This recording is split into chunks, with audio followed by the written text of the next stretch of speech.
Hey guys, what's up? Welcome to the StoneHouse Podcast. I'm James Deacon. I'm Tungy. And today we're going to be talking about some ins and outs of the music industry and starting a music career, and just kind of have a chat about it. So first up, let's have a look. We looked for the most frequently asked questions that new musicians and people in the industry are asking. Specifically what they're asking ChatGPT. So we said, hey Chat, tell us what people are asking a lot. And we thought we'd try our hand at answering them so that you get like a real person answering it. So first of all, it's how do I get my music heard, or how do I go viral? Tungy, what are your thoughts? I think if you're starting off asking yourself how do you go viral, you're starting somewhere kind of wrong. Yeah. Virality kind of just happens. If it happens, it happens, kind of a thing. But you shouldn't be planning to try go viral, because I think it ends up making whatever you make. It has like the undertone of like, pick me, please. I want everybody to see it and like it, and I don't think that's the right energy if you're making music. I think you have to, when it comes to the actual making of the music, the most important thing is to be authentic and real, especially now when there's like AI artists and there's so much fake stuff being made. Like the one thing that you can do as a normal start out artist is be authentic, because that's something that AI can't really do. Yeah, I think again, virality happens and it's not always for the right reason. So make good music first. And then, make campaigns around it. But also, I think virality comes if you're consistent. Like, you have to... And another thing is, like, if you're making content and you have to do it consistently, it's really difficult to do that if the song you've written is, like, one-dimensional. So you want to make sure that you're writing something that you really believe in, or writing about something that really means something to you, because then making content for it is a little bit more natural.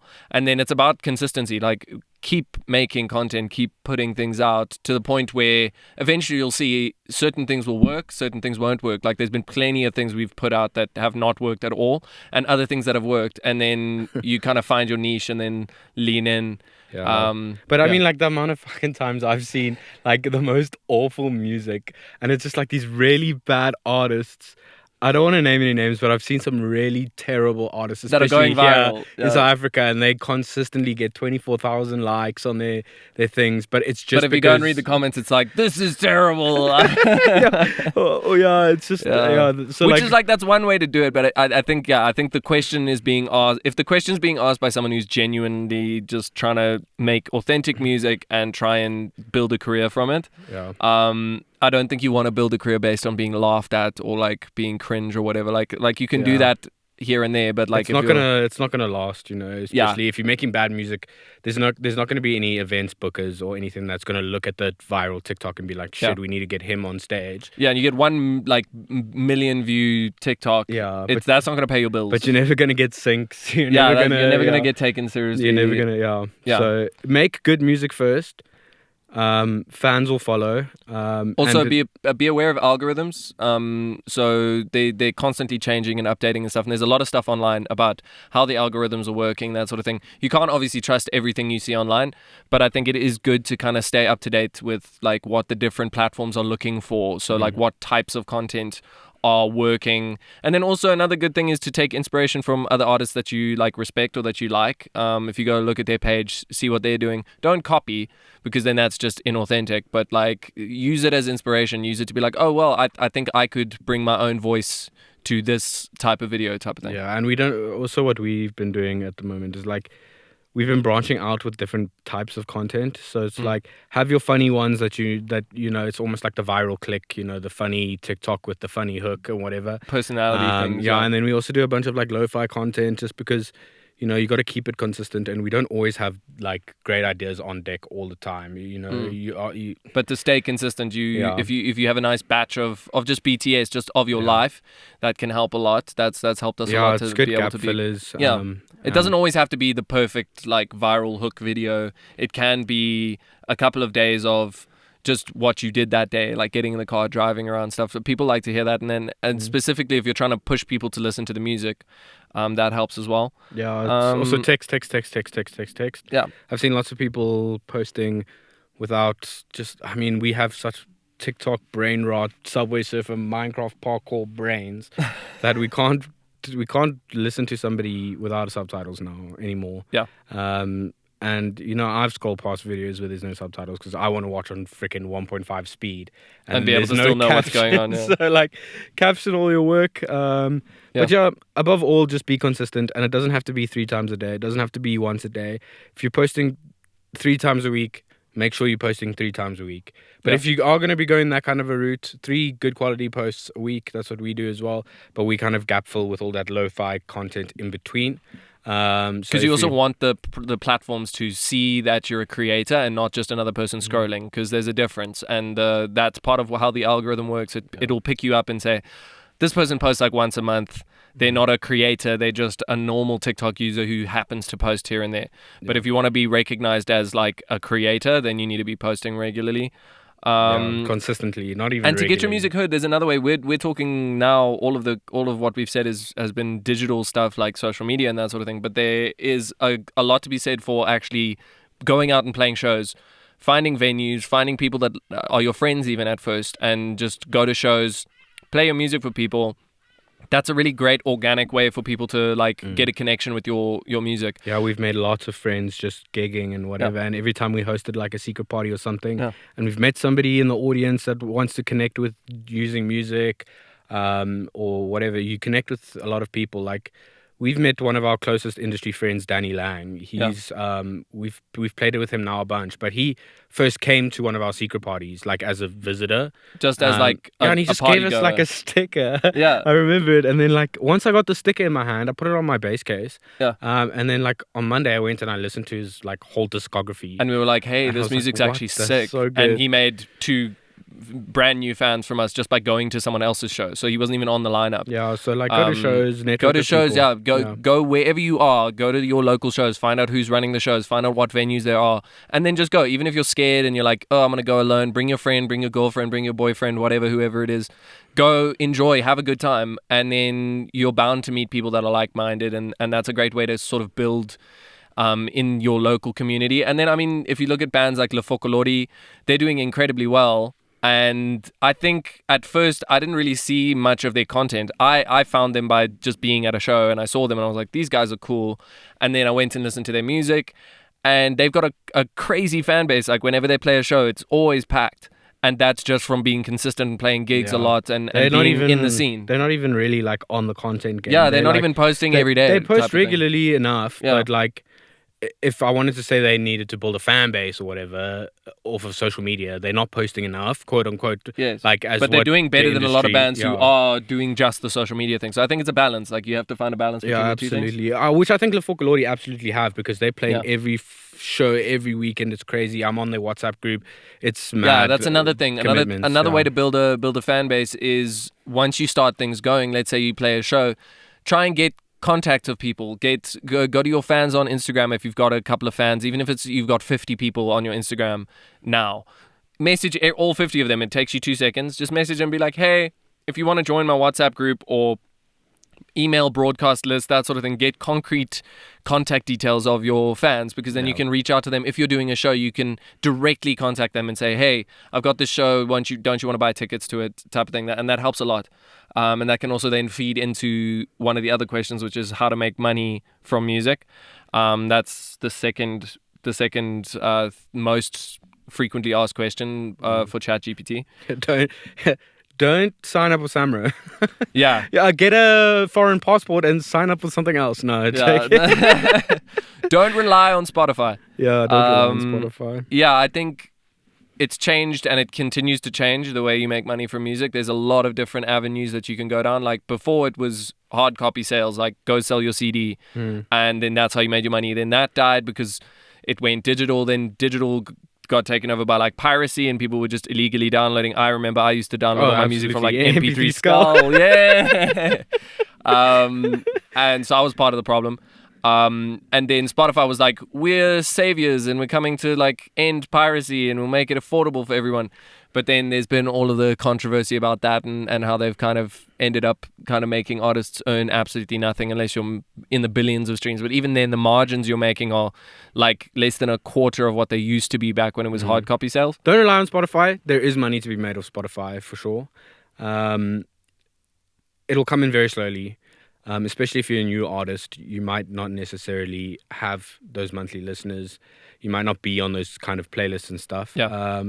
But it will come, but you need to find other avenues. Nowadays, so it used to be, like James said, bands would go in gigs so that they could sell records, so that they could sell CDs, tapes, whatever. But it's kind of flipped around now. You kind of have to push your social media and your streaming So that you can go on tour. so that you can go on tour Yeah. and make money off of that. The scene in South Africa is not the greatest at the moment. Just by making money, there's a lot of gatekeepers. I think Yeah. everywhere in the world there's a lot of gatekeepers, but especially here, we kind of have these festivals that have the same 4 acts and the same people booking them over and over again. Yeah, and the same day festivals, yeah, or and- like all the big events. And another thing is there's no like middle gigs in SA. What I've found, there's like your pub gigs where you're like playing to a couple of homies, or like some Yeah, people eating and- lunch, Yeah, or for you're playing, 700 or you're no, playing not the even. Sunbed Arena. Yeah, you can play Sunbed Arena, or you can earn 2 beers and a loose guy. Yeah, but for From- playing 6 hours at a pub. Yeah, from that venue that won't be named Yes. in Stratham Park. Yes.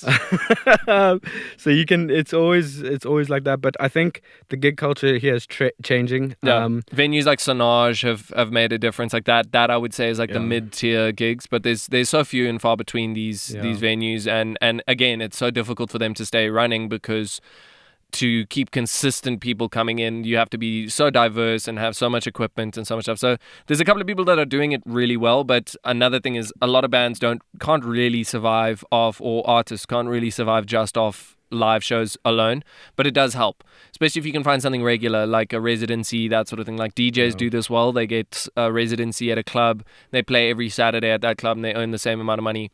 They know four times a month they've got a gig, 4 times a month they're earning money. Yeah, I mean, So- we've tried that that kind of approach. It's very difficult here in Joburg. Everybody's very likes to hold on to their money. Yeah, venues are scared of doing live entertainment because what comes with it is a lot of like noise complaints often, especially if you're in like a residential area and your restaurant's there. Then you got your clients that don't like live music, and they're like now not going to come because there's live music. They want to just watch the sport or whatever. Yeah, so there's a lot of like variables when it comes to that, but that is one way of making money. Another way, and the industry is also very difficult at the moment, but sync licensing.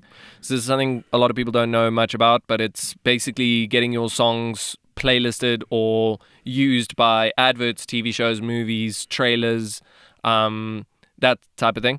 Sometimes it's direct pitching, where a client will ask for a specific song to be written for a specific advert, or they'll give a reference song. They say, we need something like this. A lot of the time it can be just your catalog of music that's already out that someone hears and says, oh, I'd like to use that. But again, that's so few and far between. For most artists, it's impossible to live off that as well. Yeah. Every now and then you get a massive one if you're lucky, or if you're just in the right place at the right time. Like most of my success in sync has come from like taking big risks. Like I sold my car and I moved to London for like 6 months. I went and lived on a couch. On my friend's couch, and then I just bounced around studios, met people, went to gigs, found people, and eventually through that process found a DJ that I worked with. We made a song. That song got used by BMW. That was awesome. I've had a bunch of other syncs that have come from that, but for the sort of start out artist, it's very difficult to break into that. It took me like 2 years of consistently releasing music, being on the scene, selling my car, flying overseas, all of this stuff, before I even started seeing any sort of sync success. But yeah, there are a couple of sort of what I would say is almost syncing, but it's the fees are a lot less. It's like your Fivers and your Patreons. I don't know, not so much Patreon, but like Fiverr, where people will go on and they'll say, hey, I need a bass line for this song. Yeah, but that's less a kind of sync licensing. You It's a different thing. It's kind of like online session, studio sessioning. Yeah, I mean, you also have to find your right niche. I know there's a couple of people who've done quite well on Fiverr. I don't know if you remember a band called Newtown Knife Gang. Oh yeah, I used to play with them. The lead singer, what is that guy's name? He also owned Sundowners for a little bit. Yes, I remember him. Yeah, he's done some really cool stuff on Fiverr. Obviously, you have to really, I don't know what comes on Fiverr. Fiverr's difficult because I've been on Fiverr for about 2 years and haven't landed a gig yet.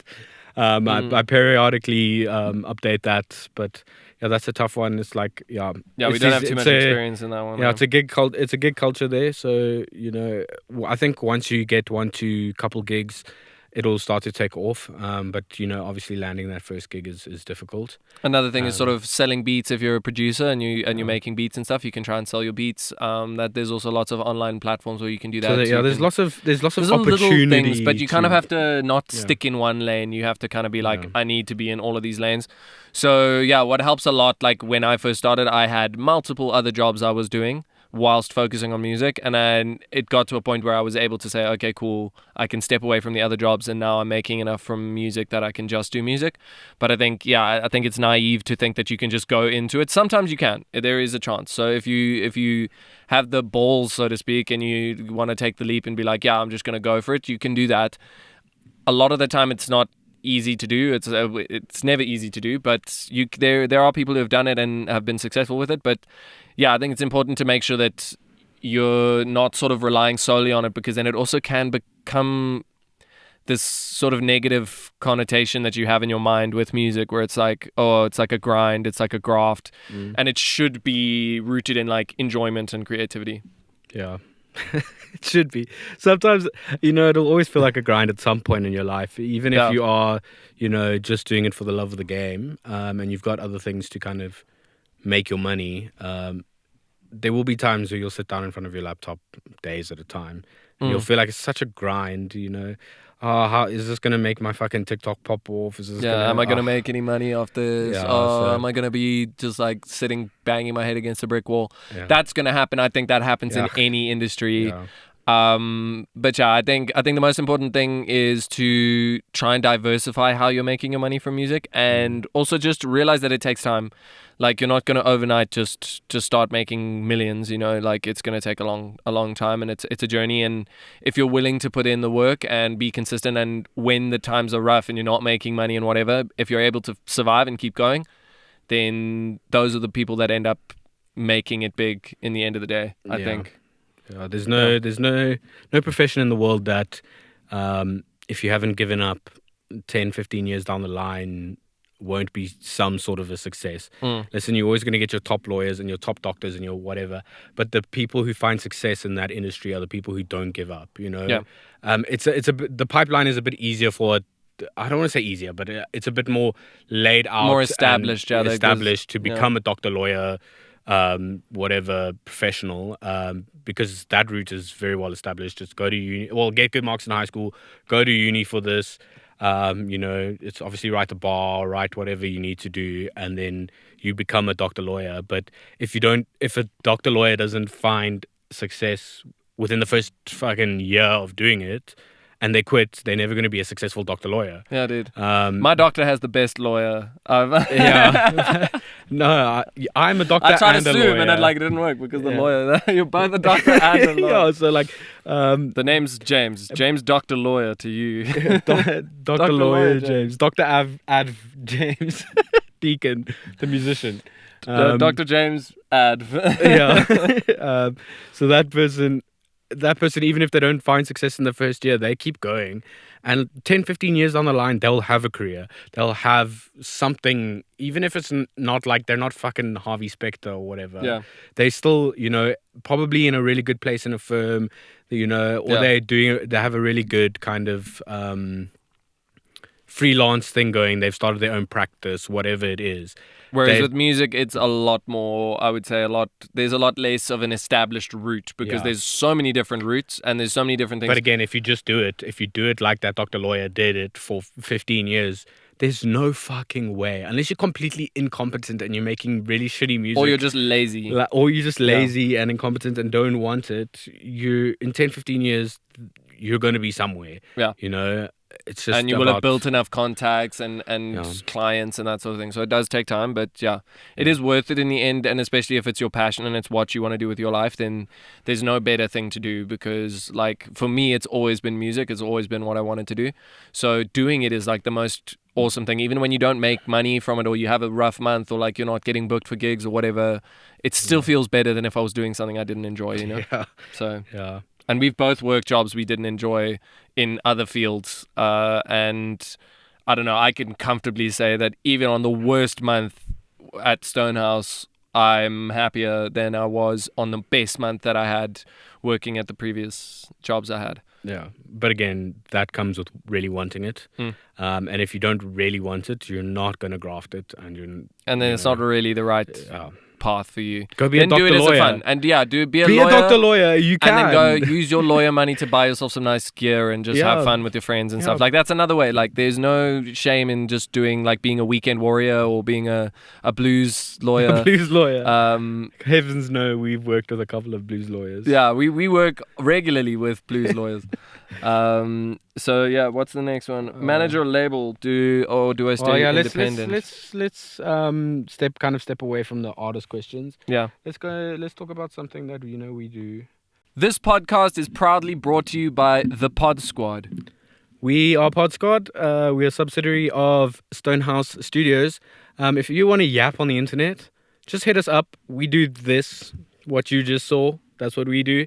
And if you want to do it for yourself, we come to you. We're mobile. We come to your venue, wherever you feel comfortable. We'll film you, we'll record you, we'll edit it, we'll put it together. If you want graphics, we do that. If you want to just clean cut conversation, we've got that. So we offer all the different packages that you could possibly want. Hit us up right now. There's a link. DM us, man. Link for Send you. us a DM Fuck. and we'll help you out. Pod Squad out. Well, let's talk a little bit about what we do at StoneHouse.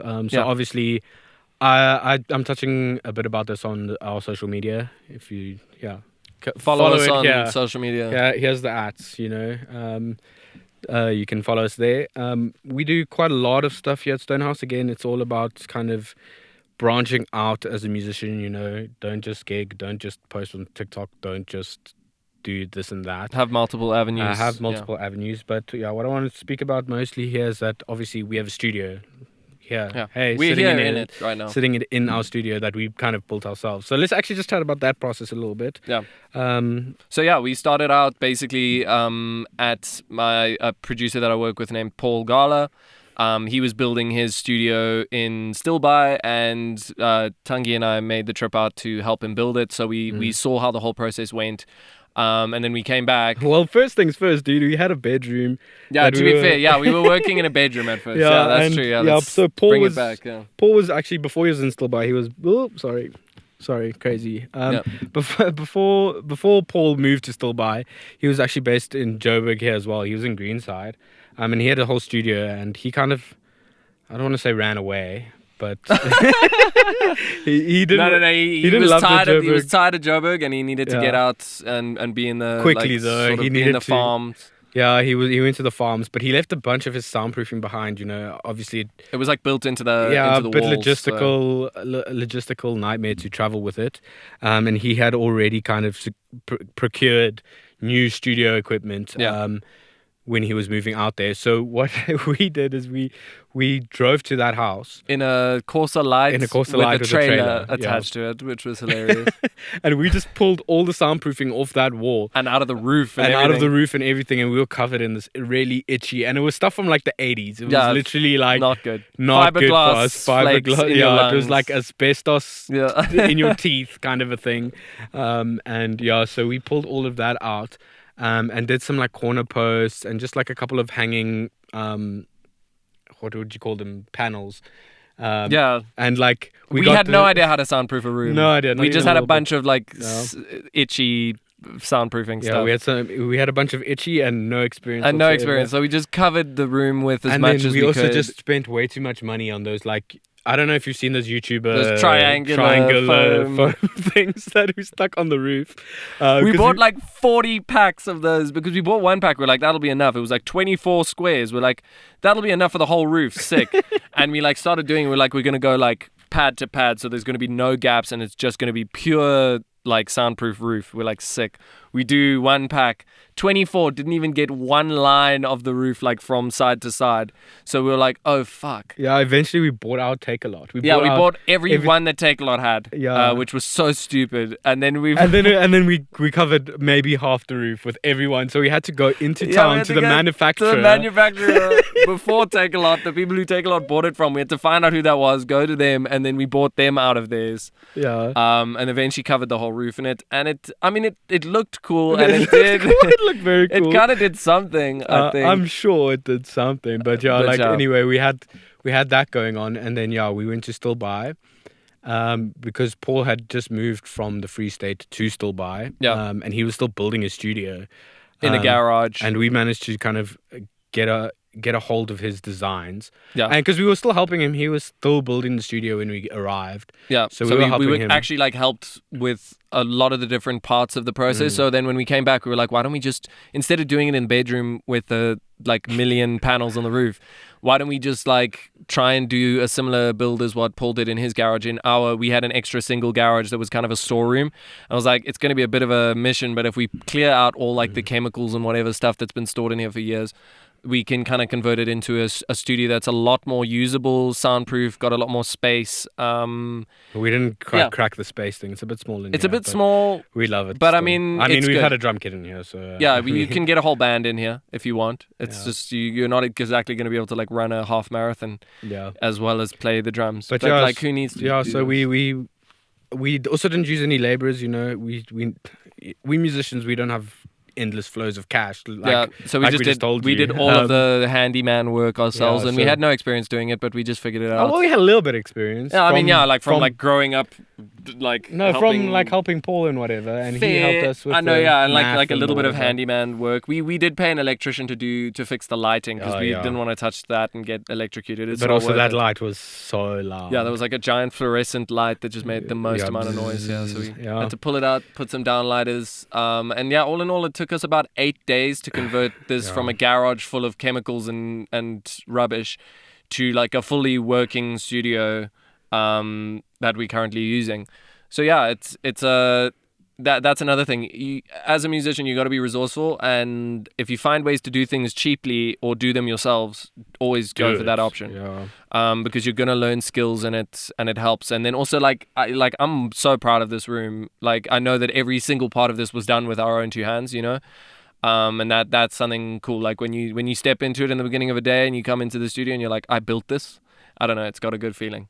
So we have this studio, and we kind of rent it out we don't really rent it out, we work the studio. So we have clients that come in, songwriters, producers, DJs, whoever it may be. They come in and they say, look, we want to record this, we need a guitar line, we need vocals, we want to we want you guys to produce a whole song. So we produce for Tungy's the main guy when it comes to the computer side of things with the producing, and then I'm the kind of the songwriting instrumentation guy, so we complement each other quite well. I've got a history of songwriting and lyric writing and instrumentation. I play a bunch of different instruments. Tungy plays bass and is just insane with computers and technology. Also studied production, so he's got that like level of knowledge when it comes to like plugins and all that stuff. All that fun stuff. All that fun. I'll EQ the shit out of you, just EQ the shit out of a thing. So we figured out that the two of us kind of complement each other really well. So we were like, why don't we like start this business? And basically our goal has always been to make a career in music accessible to anybody, so that it's, because a lot of people think, I need a music career, I'm gonna need like 100,000 rand to buy stuff, and I need this and this, and not necessarily. So we make sure we keep our pricing as low as we possibly can to still make a profit, but be able to make it accessible to like young musicians. People were like, I remember when I was like 18, I wanted to record songs. I didn't even have a laptop, so it was like impossible for me to do that. So I was like recording it on an iPad, and using GarageBand, and it sounded terrible, and I was just like, it made me feel like this is maybe not something for me, even though I wanted to do it so badly. I just felt like it's so unattainable. So our goal is like, look, we've accumulated equipment over like 10 years, so we've got like really high-end equipment and expertise, and then why not give that as access to people in the industry that want to get their start in music. So if you're one of these young artists who are asking these questions that we are answering, hi chat. If you're saying, hey chat, how do I get a music career started? Chat should be telling you, come to StoneHouse. Because we basically, another thing is we've had to learn the hard way with social media, with releasing music, with sync licensing, with publishing agreements, record labels, managers, not managers, booking agents, creating our own events. We've literally done every one of those things at some point. I mean, so we take a pride in developing young artists because, at the end of the day, we were young artists once, and Hey, I'm still young. What you we, talking about? I'm a spring chicken. well, aspiring artists, shall I say? Aspiring artists. We were once aspiring artists too, with no know-how, no money, no whatever, and we would have jumped at the opportunity to have someone guide us. Yeah. And we made all those stupid mistakes that we shouldn't have made if we had somebody to guide us. So we don't let just us offer. help you. Yeah, we don't just offer like, come and we'll make music for you. We offer, expertise that will help you further down the line. And also help you not make mistakes. Yeah, because you're bound to make mistakes and they're good. But there's a lot of ones that are not really beneficial mistakes to make that we can just be like, yeah, don't do that. Try this rather. Yeah. Or, we can give that level of advice. And then on top of that, we also have pretty quick turnaround times. It's just the two of us, but this is our full-time job. So we put a lot of dedication and effort into things. So our turnaround times are quick. And also we love anybody who comes to work with us. I think we show a bit, too much love. Yeah, it's kind we of care a bit too detrimental much about the songs. Yeah, we've had a couple of people like turn around and spit in our face about it, but we offer people gigs if we like your stuff. We because we also run our own events, and there's times where we get gigs that we like if can't do sick, or we're not available. Whatever, not available. We like to pass it off to the people that we work with, that we love, because if we've done 5 songs with you, we know you have 5 really good songs. Yeah, that are ready to perform. And we're confident that we can recommend you to the venue, and it's going to look good on us saying, hey, we got this awesome artist and we back them. So yeah, we've got a lot of different sort of pipelines that we've set up. In the end of the day, we set it up for ourselves. We set it up so that we can make money from music and we can have a career in music. But then we realized like sometimes there's actually opportunities for us to give those opportunities to other people. And the more people there are successfully making a living doing music, the better the scene is, the better the events are, the more people there are, the more artists there are, the more fans there are. And that just creates a scene. And I think since like the 90s, there hasn't been a scene in South Africa. And especially COVID kind of put a nail in the coffin of a music scene. And now it's starting to build up, and there's a lot of people sort of helping the industry grow. And yeah, we're basically, we've thrown our hats in the ring, and we're, developing new artists, helping young artists. We've got access to record labels, publishing labels, like all the different facets of the music industry that we can help artists get access to and also teach you about, so that in the end of the day, it's not like you're relying on someone. It's you end up having the power in your own hands and the knowledge and the know-how to do things on your own. And also, like, we know that we don't know everything. Yeah, but we're also still learning. Yeah, we've built a team around us that if an artist has a question about something that we don't necessarily know about, we can go to a bunch of different people who we've met over a long time in the industry, and people who've been around the industry a lot longer than us. Yeah. We've built connections with those kinds of people. And even in the content creation space, like we work with a lot of content creators who are like top level videographers, top level editors. So there's so many different parts of the music industry you need to be good at. And what we can kind of do is streamline that and say, look, these are the things you should focus on now. These are the things you should work on now, and give you sort of a plan or a breakdown of like, what are the things that are going to be the most beneficial for you to spend your time on. Yeah. And so that's what we do. Yeah, that's what we do. We are StoneHouse Studios. Yeah. I've been James Deacon. This is Tungy. I've been Tungy. Thanks for listening, and we'll see you guys again soon for another episode. Away.